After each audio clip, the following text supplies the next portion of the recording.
Hi friends, నమస్తే అండి. చూడండి ఫ్రెండ్స్, ఈరోజు వచ్చేసి మామిడికాయతో అయితే పచ్చడి దంచుకుందాం అనుకున్నాను. తర్వాత వచ్చేసి చూస్తే పండు మాగి ఉండింది. ఒక పక్క అయితే కొంచెం పచ్చిగా ఉండింది.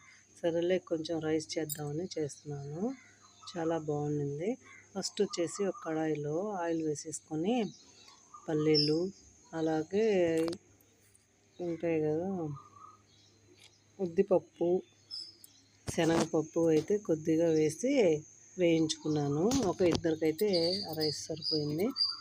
2 మెంబర్స్కి అయితే చేస్తున్నాను. అలా కొద్దిసేపు ఫ్రై చేసుకున్న తర్వాత అయితే కరివేపాకు, పచ్చిమిర్చి, వెల్లుల్లి దంచుకున్నాను. అలాగే ఒక 2 ఎండుమిర్చి అయితే వేసేసుకొని వేయించి పక్కన పెట్టేసుకున్నాను. అలాగే కొద్దిగా కడాయిలో ఆయిల్ వేసేసుకొని పోపు దినుసులు వేసేసుకొని తర్వాత కరివేపాకు వేసేసుకున్నాను. కొంచెం పసుపు వేసుకొని మనం తురుము పెట్టుకున్నాం కదా,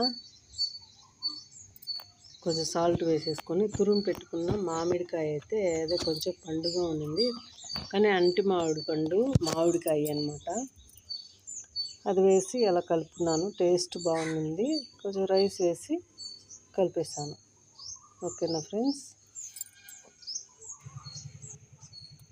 చూడండి మనం వేయించుకున్న ఫస్ట్ వచ్చేసి మామిడికాయ అయితే తురుము వేసేస్తాం కదా, అది ఫ్రై చేసాం కదా ఆయిల్లో, ఆ తాలింపు అయితే అందులో వేసేసి పైన పప్పులు పల్లీలు శనగపప్పు వేసి వేయించి వేసేసుకున్నాను. ఎంతో టేస్టీగా ఎమ్మిగా బాగుంది.